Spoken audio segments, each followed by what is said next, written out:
Top stories tonight.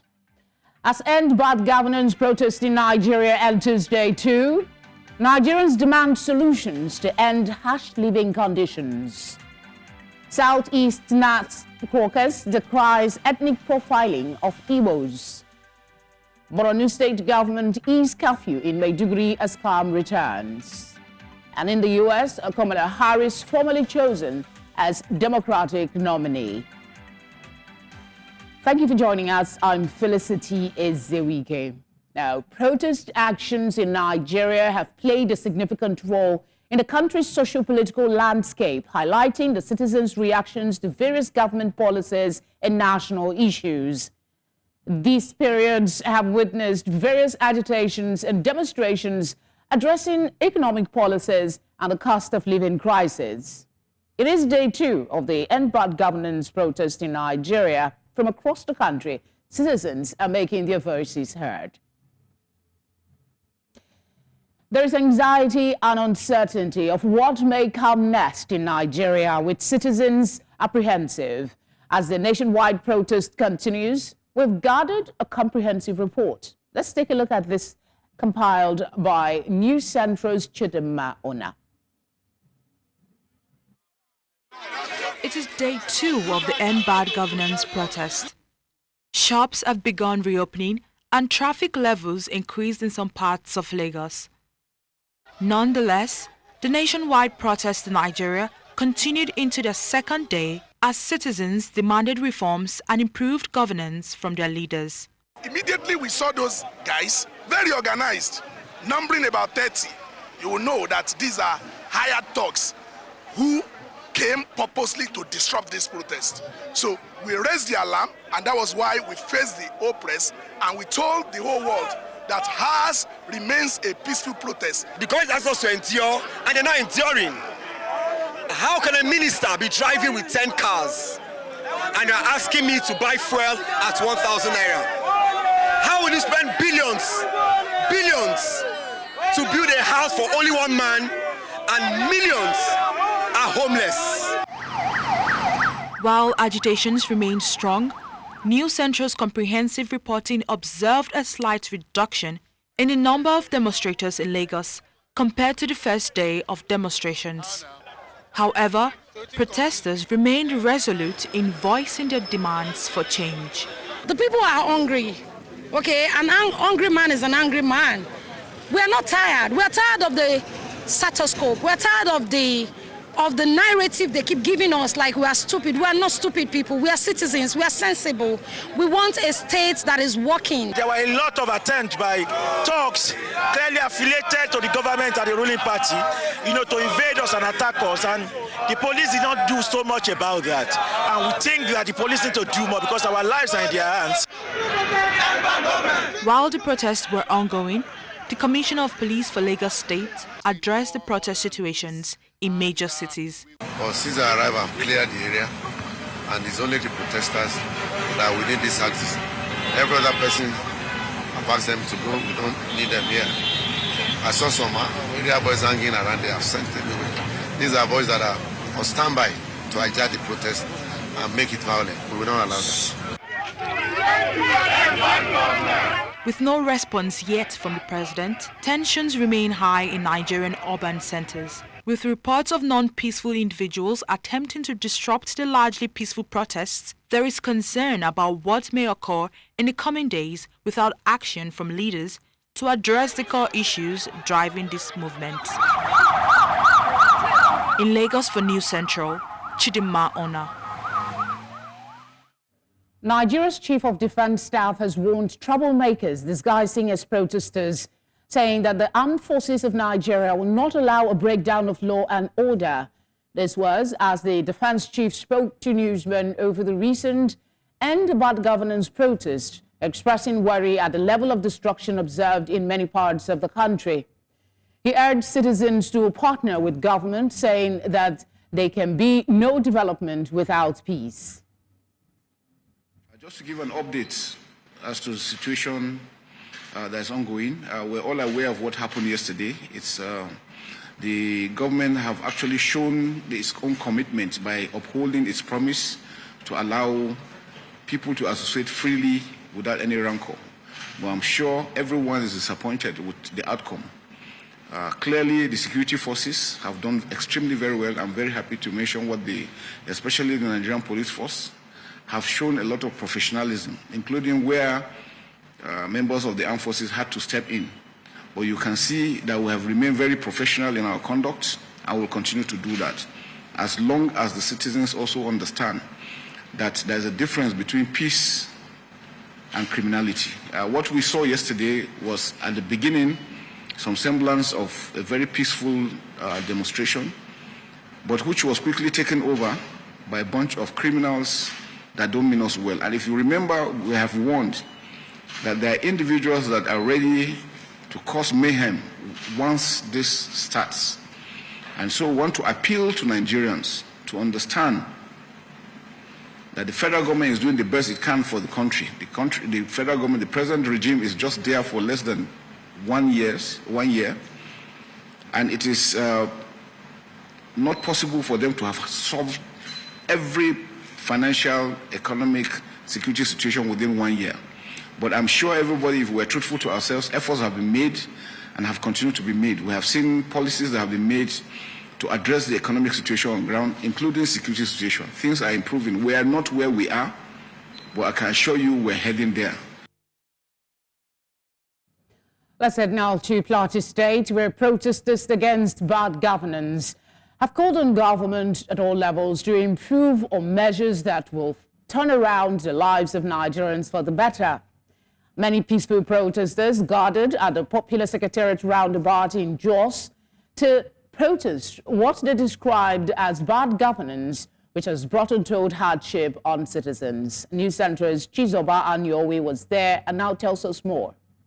Nigeria is our country. Yeah! This state is our state. Yeah! We will not allow it fall. Yeah! These protesters gathered here at the Secretariat roundabout, venue for takeoff of the hashtag End Bad Governance in Nigeria protest.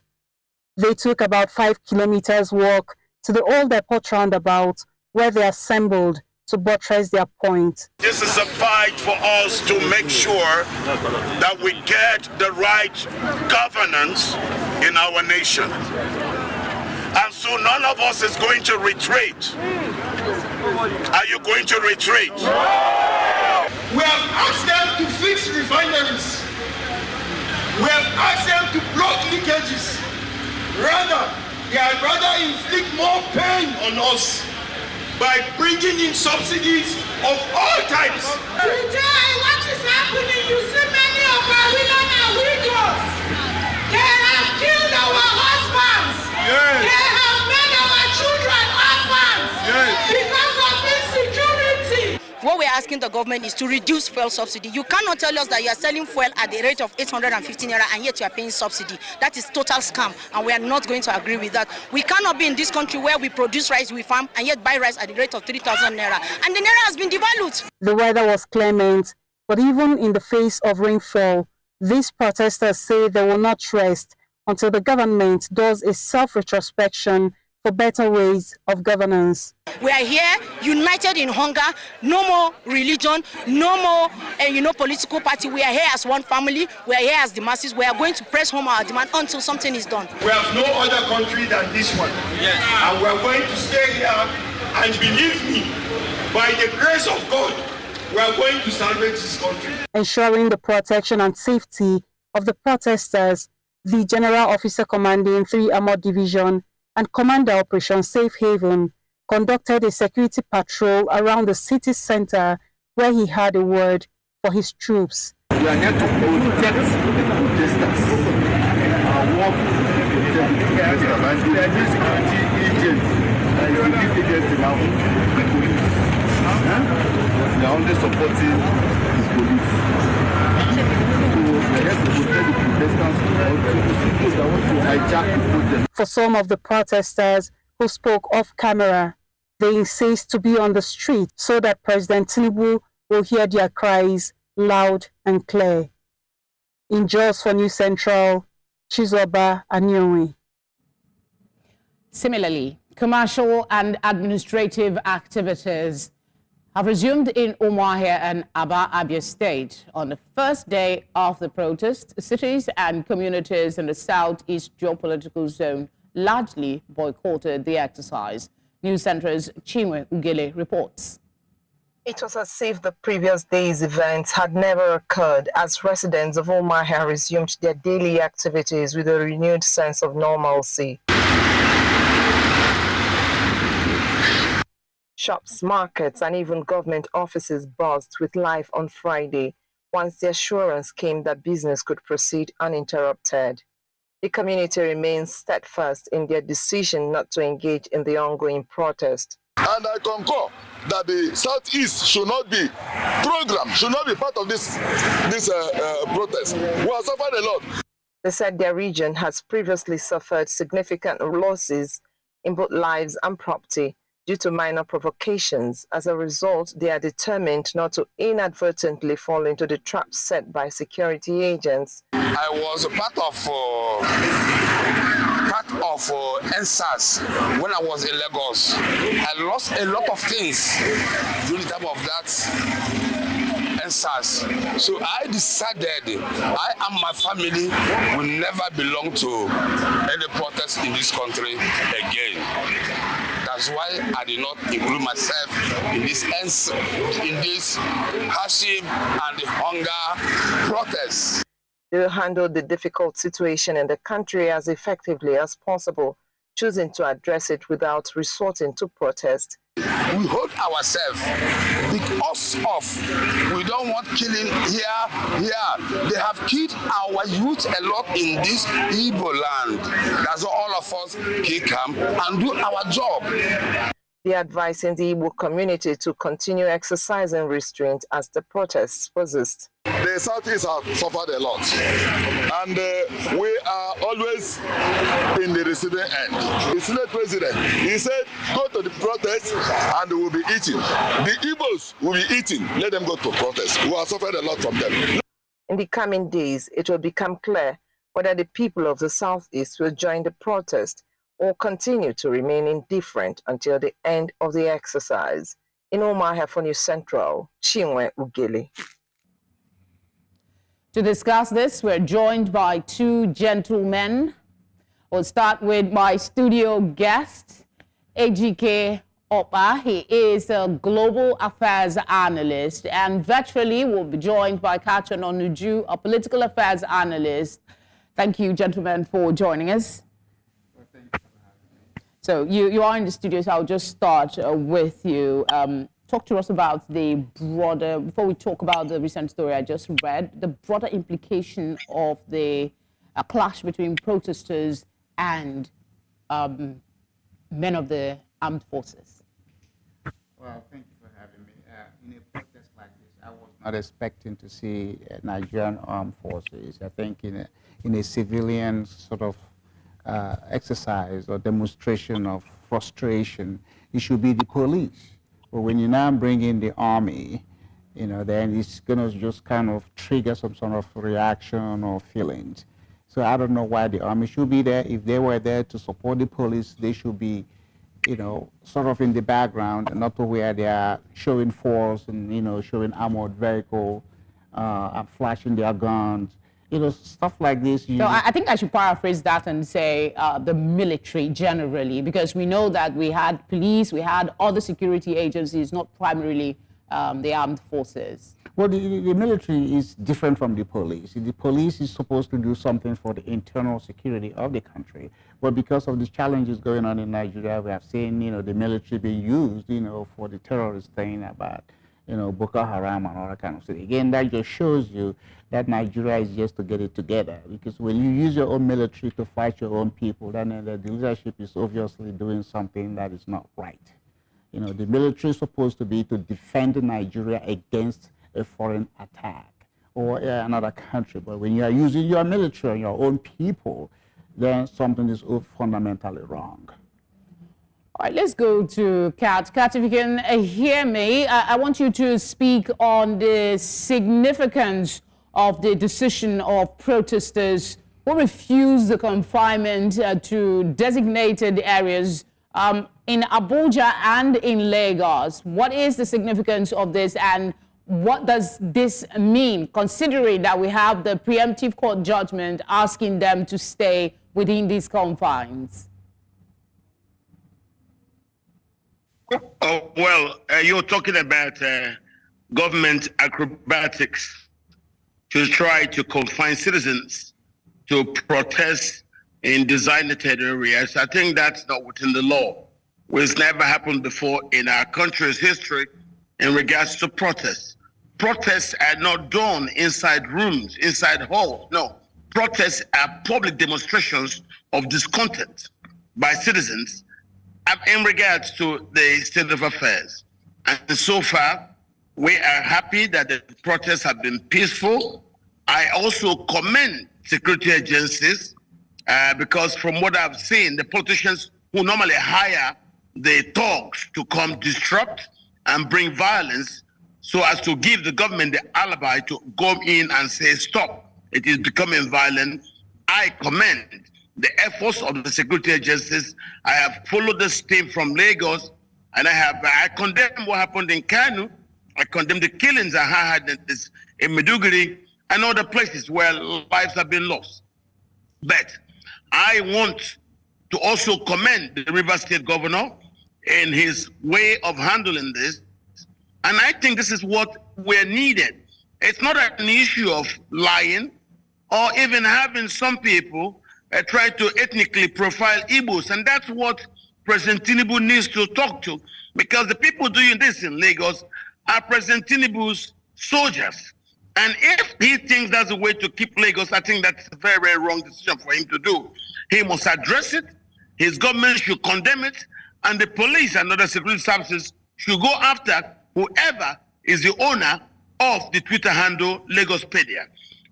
To start ethnic profiling for people who are just not there, because we know what's going on. Okay. There's an internal disagreement in the ruling APC.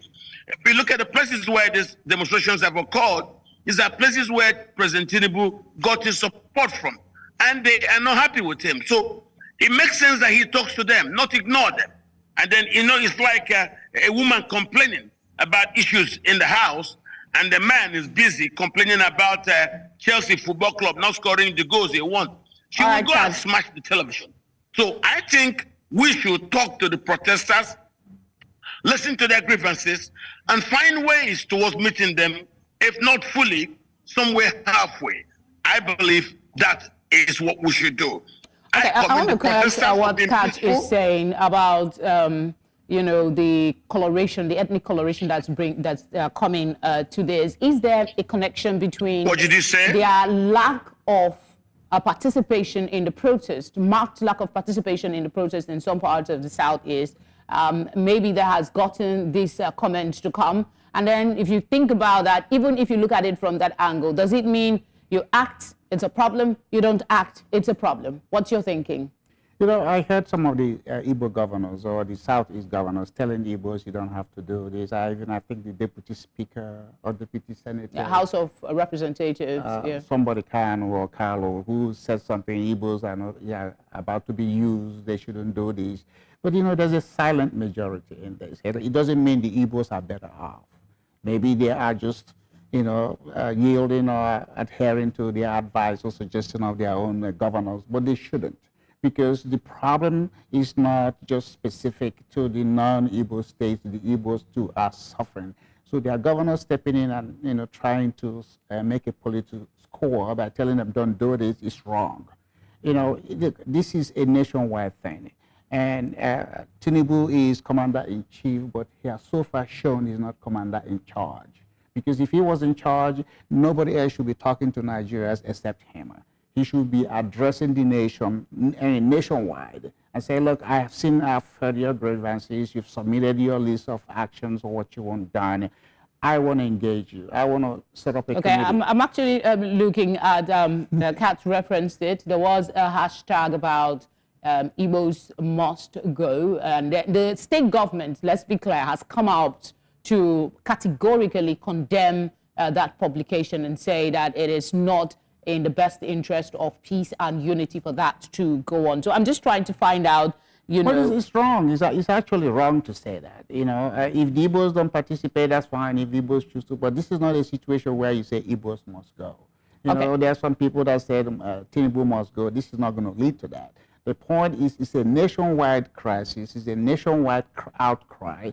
The president should be in charge of speaking to the people. And so far, he's done it through his surrogates, and he's done it through errant governors who oftentimes have come out to talk at Nigerians as opposed to talk with Nigerians. Nigerians are, you know, yearning for somebody to speak with them, talk with us. Just like in our various homes, you know, I think you're just echoing some thoughts that people have repeated over time about the president addressing the people. Catch, let me talk to you quickly, just in 30 seconds. I'm told we need to go on a break. The children that are coming out, there are videos of children coming out with some symbols, some saying their fathers cannot feed them, some saying they cannot go to school because their parents don't have money. Children participating in this protest, what is your thoughts about that? It is a social demonstration, so children are also part of the social spectrum. If the children now decide to go out there and explain what is happening in their households, there's nothing wrong with that. It's just like the lady who brought out her baby, and people ask, why are you bringing the child? And she tells you, things are so difficult, I can't even make ends meet. I cannot get what I need to feed the child with. That rhymes in with the general perception of the hardship in the country. So I believe a lot of their intentions and their words are genuine. I also commend the peaceful way in which these things have been carried out. Most especially, I commend the Igbos, because their decision not to go out itself is a protest. Because what they're trying to tell everybody is, we have for a very long time been protesting about the unjustness of the Nigerian state. So if all of you have now seen the things that we have seen, welcome. Go to the street and show that you are as angry as we've been all along. Then whatever happens, you know, I tell people protests are like ideas. They take a life of their own as they get on. And that's why you see day 1, day 2. By the time we get to day 3, 4, 5, we'll be able to explain properly. All right, Kat. You can't really judge this protest. I apologize for interjecting again, but we need to go on a very short break. We will come back to you to get your thoughts as well as that of AGK. Do stay with us.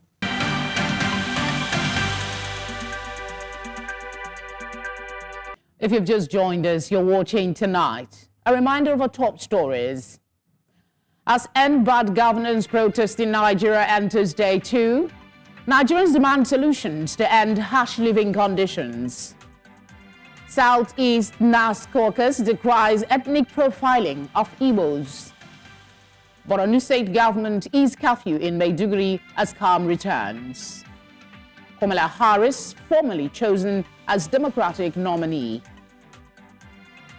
All right, I still have my guest in the studio with me is AGK Opa. He is a global affairs analyst. And of course, we have virtually Catch Ononuju, a political affairs analyst. Catch spoke before we went on the break. So I'm going to come to AGK and just ask basically, there's been some talk about the not concise nature of the demands that have been put forward as part of this protest that they wish to accomplish. What are your general thoughts about the purpose of, the goals of these protests, which some are already claiming is a success?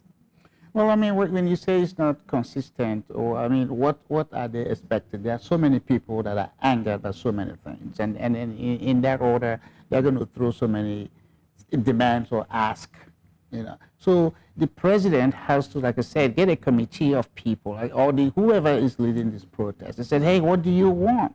Let me see what your ask is. Let me see what your demand letter is. And then he sit down and said, here are the things, this is my constitutional challenges. Here are the things I can do, and this is how much it would take me to do it. It's not good enough to say, I need additional time. I need additional time without saying how much time, or say be patient. just like any one of us. I mean, if your school fees is due and you go to your parents, whoever is paying it, and they say, be patient, and the school fees is due at a certain time, wouldn't you say, okay, by Monday or Tuesday? The president has to really show commitment, and he has to again step forward and say, I see your laundry list. It's a laundry list. And then in this laundry list, here are the first, okay, what are your first top? You can even put it back to them. I said, give me your first top or 10, and I can tell you what I want to do.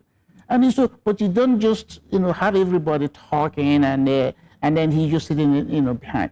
Engage the Nigerians by speaking with the Nigerians and telling them, look, even if you inherited a bad government from the last time, which I doubt because he was part of all that. Tinubu has been part of the Nigerian political system or structure. Well, that landscape. is debatable because the aides keep saying that he inherited a pretty dire situation and is doing the best. Well, I mean, that's that an he excuse. can. That's an excuse. Again, even if you inherited, just like if you adopted a child, you don't go blaming the parents for you adopted the For child. leaving the child.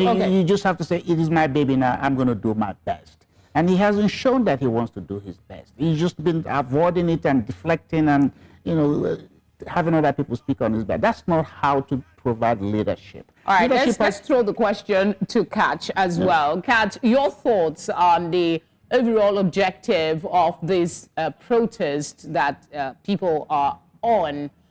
Some say it's not concise enough. It's like broad objectives.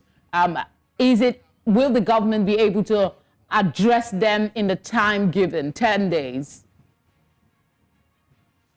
Yes. The government can address them if the government has the intention of addressing them.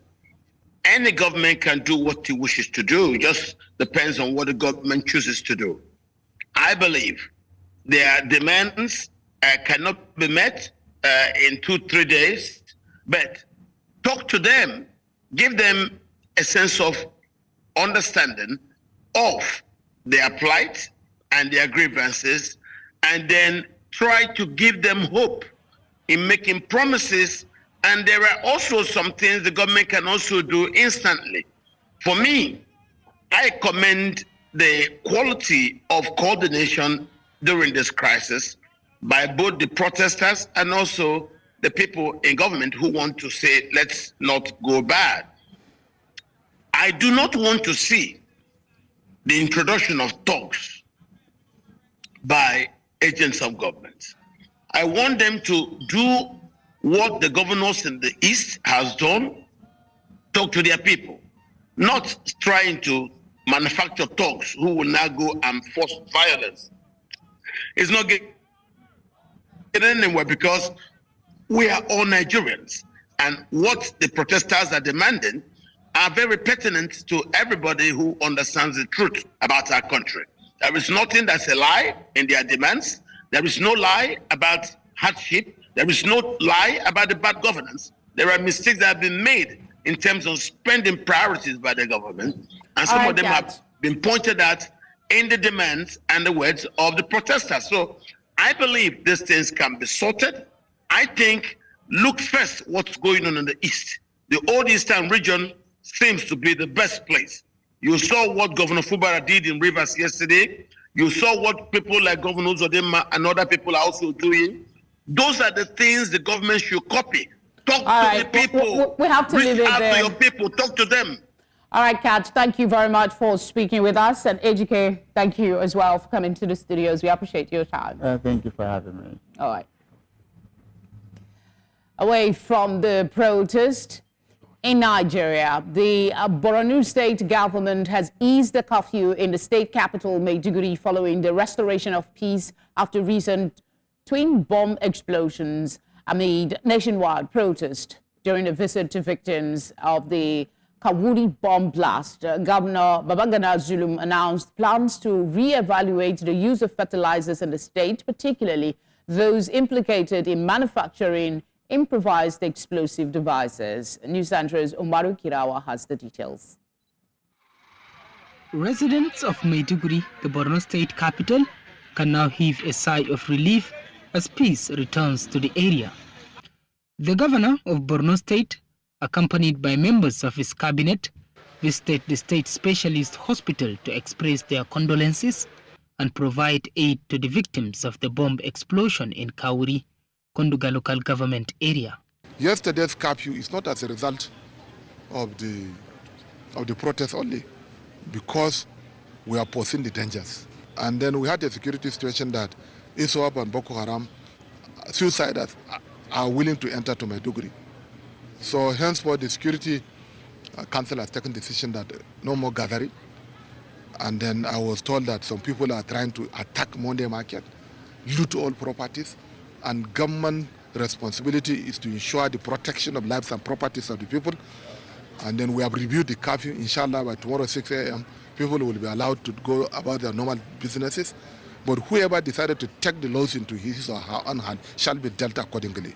The governor addressed the need to reassess regulations on fertilizer use, citing growing concerns about its potential misuse in bomb making. Over 90% of the protesters are children. Most of them are below the age of 9, 10. And it is unfortunate that most of them don't have parents here, or they don't have even guardians. I was told some of them that were affected by the bomb blast, they were brought to the hospital. Up to now, nobody has come to identify them, that the children are from them. The governor urged leaders across northern Nigeria to formulate comprehensive strategies to tackle the increasing number of street children and the challenges associated with rapid population growth. The leaders in the north have to come together and discuss on this very important issue of population increase. Nobody is saying that you shouldn't give back. That's no problem. But what we are looking for is to see that those that have children should have the capacity to maintain their children and take care of their children. And this is in the Holy Quran. One thing is clear: the people are now enjoying a newfound sense of security, allowing them to go about their daily activities without fear. In Maiduguri for News Central, Umaru Kirawa. The maritime sector in Nigeria is facing a major crisis due to a significant drop in vessel calls, exacerbated by the forex crisis and inflation. Terminal operators, shipping companies, truckers, and customs agents are among those struggling to stay afloat as the volume of vessel calls decreased by 4.5% from 3,957 in 2022 to 3,778 in 2023. We are losing the maximization and capacity of our port utilization. That means we are losing jobs, or we are losing ability to be able to provide services. Once we are losing ability to provide services, that means some people are not adequately engaged. In other words, they are laid off. This will have a direct and negative impact on our employment. Find out more about addressing port operation challenges to achieve ease of doing business and trade facilitation on Maritime Radar, airing Saturday at 7 p.m. with a repeat on Sunday at 1 p.m. here on News Central. Still ahead, Kamala Harris formally chosen as Democratic nominee. Details after the break. Do stay with us.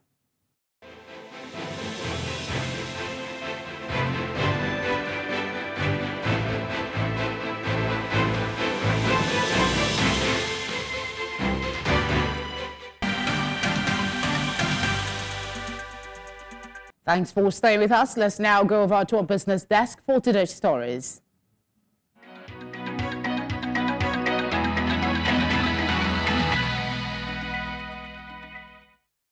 Business news in association with Money Master PSB, the easy way to master your money. Nigeria's sovereign risk premium surged to an 8-month high, and its dollar bonds were some of the worst performing emerging market assets on Friday, amid concerns that cost of living protests across the country could derail the government's economic reform plans. At least 17 people have died in this week's unrest, which comes soon after violent protests forced another African nation, Kenya, to scrap crucial measures introduced to raise budget revenue.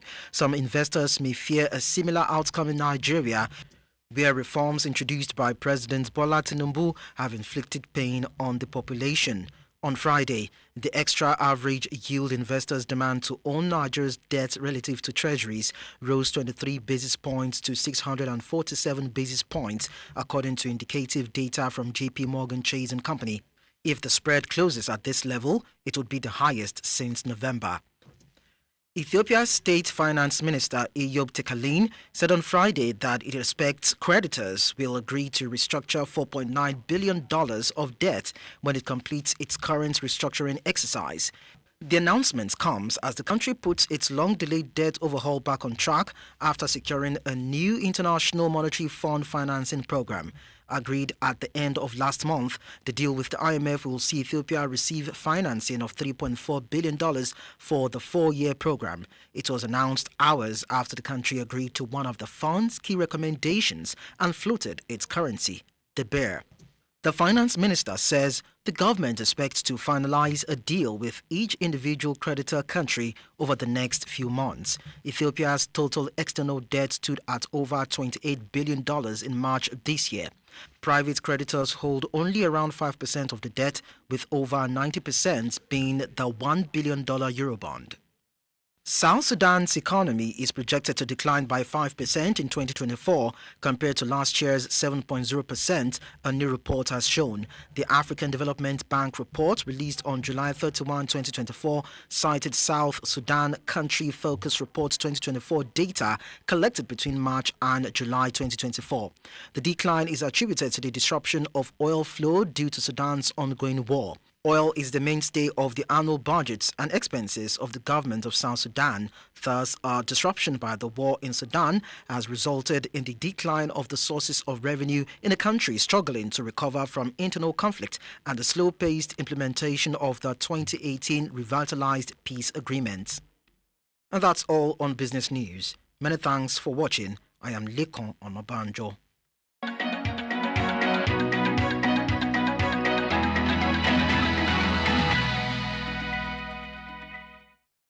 Business News in association with Money Master PSB, the easy way to master your money.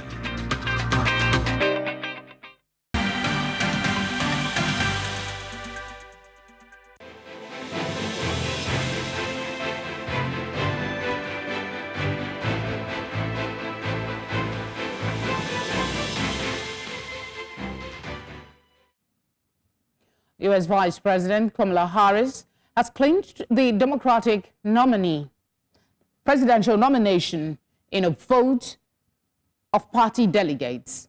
Speaking by telephone, Harris said she was honored to be the preemptive nominee as the virtual roll call continues ahead of the Democratic National Convention in Chicago later this month. Harris is the first black woman and first South Asian woman to become the White House standard bearer for a major U.S. political party. If she defeats Donald Trump, the Republican nominee in November, she would be America's first female president. She ran unopposed in the virtual roll call after President Joe Biden stepped aside last month and quickly endorsed her. Several potential rivals followed his lead. On Friday afternoon, Harris formally became the nominee after securing the support of 2,350 delegates, the threshold required to earn the nomination.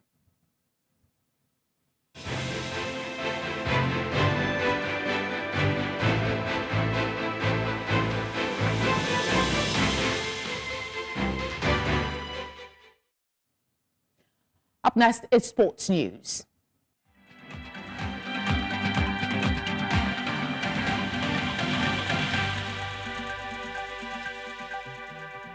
Sports Update, brought to you by Corn Oil.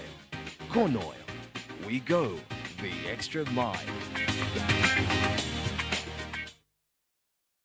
In sports, Team Nigeria recorded mixed results as the track and field events of the Paris 2024 Olympic Games began on Friday at the Stade de France. Nigerian quartet of Samuel Ogazi, Ella, Emmanuel Ojeli and Patience Okon-George missed out on the final of the mixed 4x400-meter relay, finishing fourth in Heat 2 in a new Nigerian record of 3 minutes, 11.99 seconds. Great Britain won the race with a national record of 3 minutes 10.61 seconds.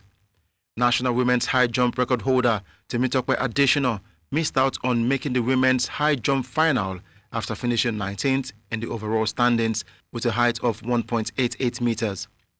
African women's discus champion Ashley Anumba threw a mark of 58.83 to finish 14th in her group, missing out from a place in the final. In the women's 100 meters, Rosemary Chukwuma qualified for the semi-finals after placing third with a time of 11.01 seconds to finish behind Ewa Swoboda of Poland and Dana Asher-Smith of the UK in Heat 5. Tima Godbless missed out, finishing 6th in Heat 7. Morocco men's football team claimed a huge 4-0 victory over United States of America in their Olympic football quarterfinal match in Paris. The Atlas Lions dominated the game from start to finish, keeping their hopes alive for their first Olympic medal in men's football.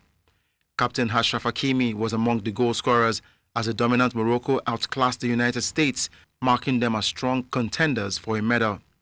The Olympic men's football final will take place at the Parc des Princes next Friday, the 9th of August. The USA will now turn their attention to preparing for the 2028 Olympics, which they will host in Los Angeles.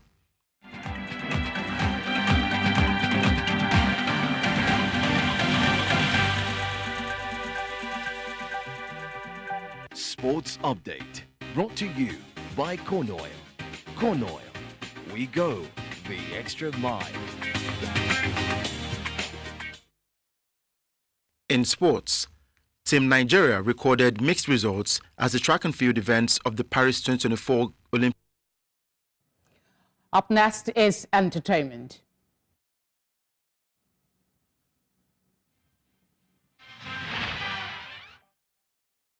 Entertainment news in association with Glow Unlimited.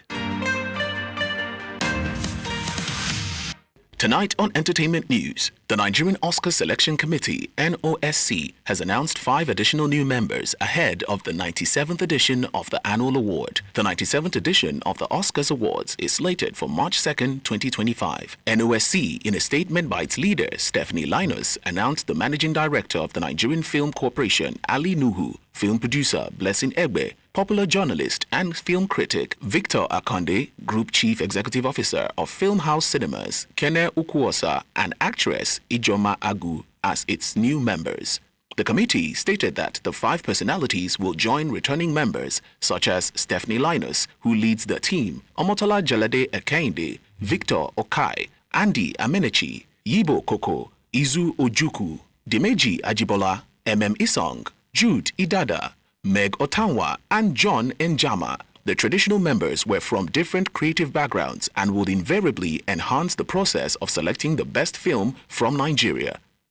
Britney Spears' memoir, The Woman in Me, is being adapted into a feature film produced by Mac Platt. The film aims to portray both her career highs and lows without sugarcoating any details. Britney is actively involved in the project, including decision-making process. She hinted at the film on social media, expressing excitement about the collaboration. John Chu will direct the film, which is being produced by Universal Pictures. The memoir, released in October 2023, quickly became a bestseller, selling over 2.5 million copies in the US and breaking audiobook sales record for Simon & Schuster. The book covers significant moments in Spears' life, including her relationship with Justin Timberlake and the conservatorship battle with her father.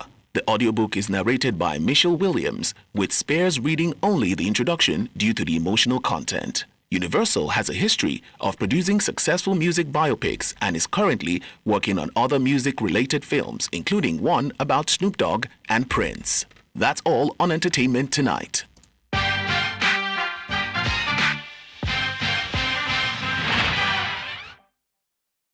Entertainment news in association with Glow Unlimited.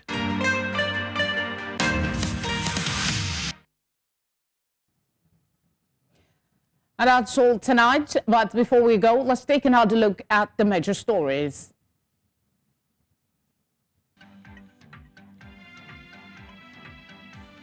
As ends bad governance protest in Nigeria enters day 2, Nigerians demand solutions to end harsh living conditions. Southeast NAS caucus decries ethnic profiling of Igbos. Borno State government eased curfew in Maiduguri as calm returns. We also brought you news that Kamala Harris has formally been chosen as the Democratic nominee. Send your eyewitness reports to the number showing now on your screen. You can follow us on social media at News Central TV. You can watch News Central live on DSTV channel 422, Star Times channel 274, Avo TV and on YouTube. Thank you for watching. Have a good night.